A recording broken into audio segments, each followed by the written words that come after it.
Are you designing and building a new custom home in the City of Calgary? Wondering what's involved in the permit approval process? This video breaks down and simplifies the entire permitting process for you as a homeowner. Hey everyone, I'm Kathy Yuen, architectural technologist, custom home designer, and founder of Phase 1 Design. My team and I have spent the last 13 years working with homeowners just like you and have designed over 500 custom homes across Canada. By the end of this video, you will know exactly what to expect regarding City of Calgary permits, and so that you can be confident during this part of your custom home process. If you haven't already done so, please don't forget to hit the subscribe button below and so you don't miss any future videos. Let's dive in. First of all, as a homeowner, please do not feel overwhelmed about permits. I know that permits can sound really intimidating, but most of the time as a homeowner, you actually don't need to deal with them. Most of the time, your custom home designer or builder will manage these on your behalf. So, when you're building a custom home in the City of Calgary, there are actually quite a few different permits that you need. Here's an example of some of them. The first is what's called a development permit. The second is a building permit. So let's take a look at both of these. Development permit. So a development permit is otherwise known as a DP. The city will require you to submit a full set of drawings with a fully complete design, along with a lot of other detailed information. With this permit, what the city is looking at is the bigger picture of your brand new custom home. So for example, does your new home design fit into the context of the existing neighborhood? Specifically, they're looking at things land use bylaw related. So for example, they're also looking at things like setbacks. So a setback is where does your house physically sit on the property? How far forward, how far backwards, and how far side to side.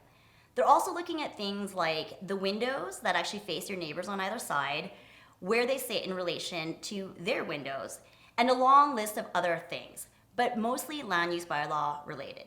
Again, at this point, they don't care too much about what's happening on the inside of your home, floor plans, or anything like that.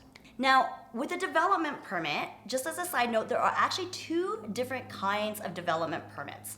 Your permit will fall into one of these two categories. What's called either a discretionary permit, or you're going to have a contextual permit. So each type of permit has its pros and its cons.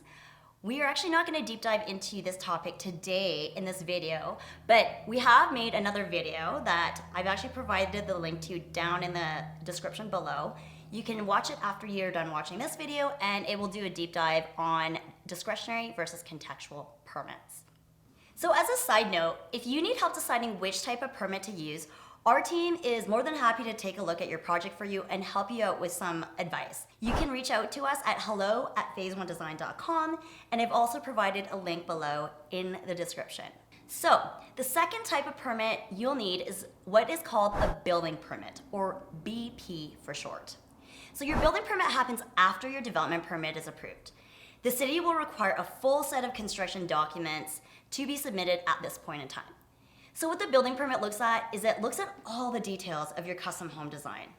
So for example, building code related items such as structural engineering, you have energy modeling, they look at the design of your floor joists and your roof truss systems, all the structural pieces that are behind the walls that most people don't see but are so important to your project.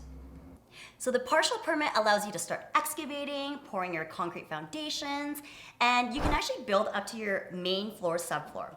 And then at this point, you actually need to pause your construction and wait for the full permit to be released.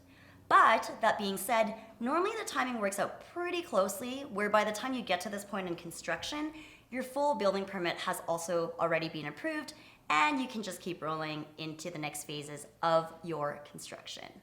So now you have an understanding of the permit process for building a new custom home in Calgary and can confidently walk through this part of the process.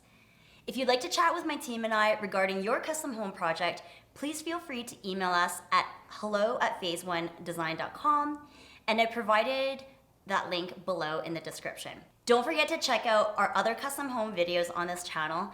And lastly, if this video was helpful, it would mean the world to me if you could like it, leave a comment below. I love reading those comments. And of course, don't forget to subscribe so you don't miss any future custom home related videos. Thanks so much for watching and see you in the next video.